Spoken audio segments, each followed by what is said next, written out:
Hello, and welcome back to Kim Reads as we continue with the Hunchback of Notre Dame. Chapter 15, Claude Frollo Grows Angry. Claude Frollo needed time to think, so he left his official clothes behind and ordered a boatman to take him across the river. Why had he attacked Captain Phoebus? What had the gypsy girl done to him?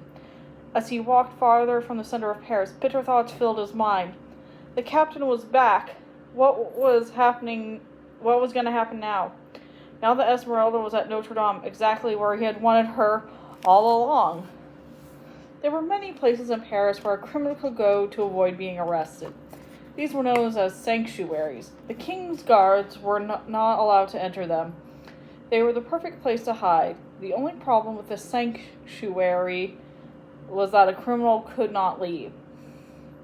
There was a room in Notre Dame that served as such a place. It was there that Quasimodo brought a gypsy girl after carrying her up to the side of the church.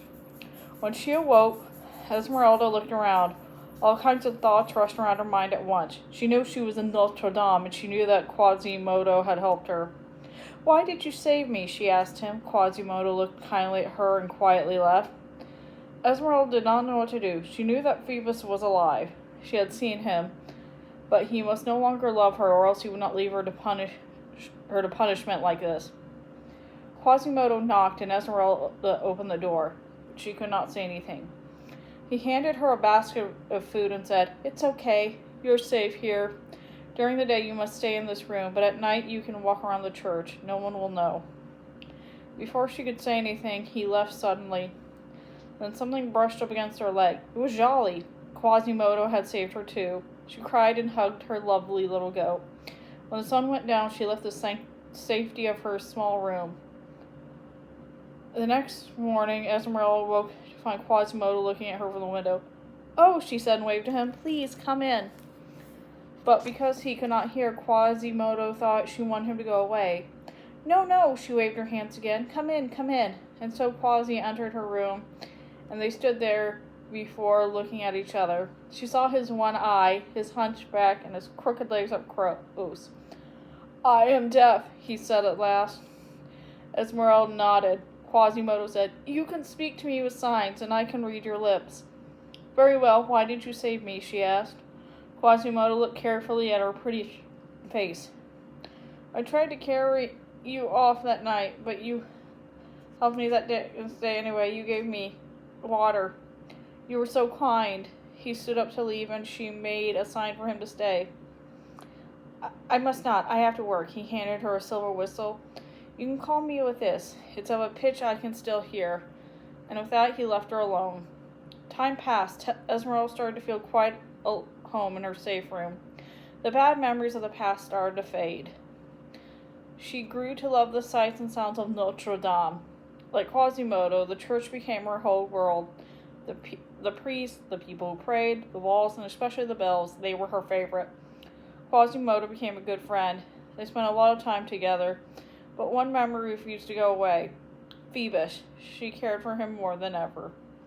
One morning, Esmeralda was looking out her window. Quasimodo stood on the roof beside it. They were both watching the square. Suddenly, Esmeralda cried out, "Phoebus! Phoebus!" Quasimodo saw that she was pointing at a handsome young officer on a horse drawn below. "Phoebus! Phoebus!" she called again. "He's going to that house. He doesn't hear me. Phoebus!" "Shall I go and fetch him?" Quasimodo asked. "Oh, please," she nodded and waved her arms. "Go quickly."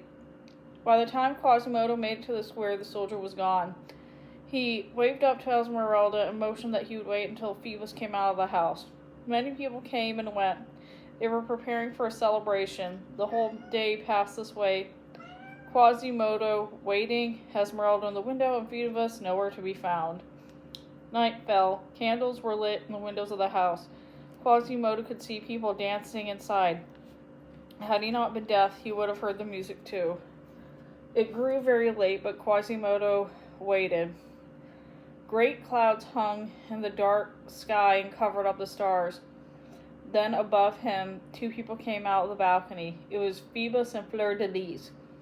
The captain had his arm around the girl. Seeing two and beautiful people made Quasimodo sad. He would never have this kind of life. He hoped Esmeralda couldn't see them, for she knew she would be upset. Soon after Quasimodo saw the captain leave the house and climb onto his horse, he raced past Quasimodo, but the hunchback ran after him and shouted, "Oh, Captain!" Phoebus stopped and turned around. "What do you want with me?" Quasimodo boldly took hold of the horse and said, "Follow me. There is someone who wants to talk to you." "Wait, what are you doing?" "I know who you are. Take your hands off my horse." Quasimodo did not hear him, so he kept pulling the horse's reins toward Notre Dame. In his rough voice, he said, "A woman who loves you is waiting." The captain jumped down and stood in front of Quasimodo. "I know you are deaf, you silly fellow. Read my lips. I am to be married. Tell Esmeralda that. You are speaking of her, I presume? You are the hunchback who saved her, are you not? I want nothing to do with her." Phoebus shook his head and jumped back on his horse. He pulled hard on the horse's reins, and Quasimodo fell to the ground. The captain galloped off into the night. The hunchback stood up and brushed himself off. He did not follow them. Instead, he went back to the church. "Did you find him?"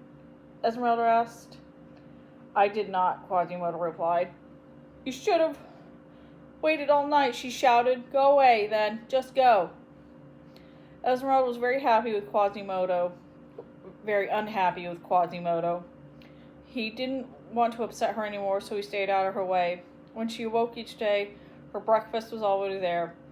One morning, he left her a bunch of flowers. Esmeralda missed Quasimodo. It was Phoebus she wanted to talk to. She spent hours watching the house across the street from her little window. Meanwhile, Claude Frollo had shut his door to everyone. He locked himself away in his room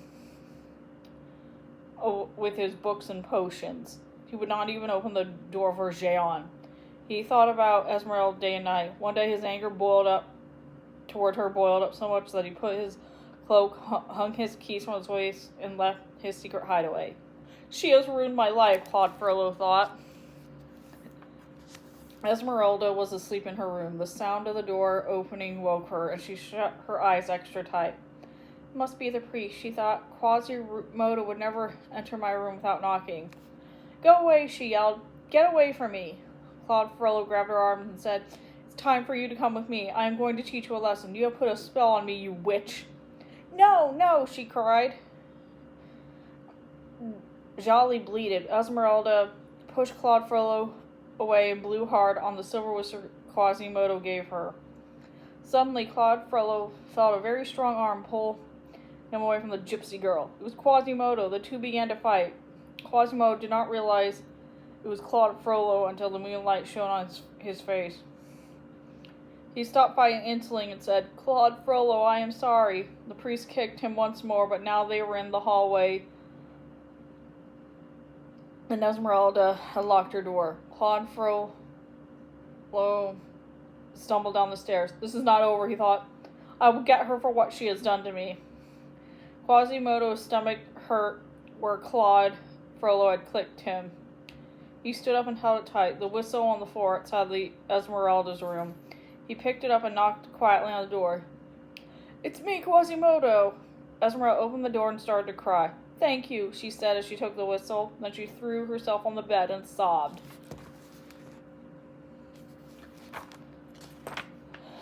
And that's the end of that chapter, and I will see you next time.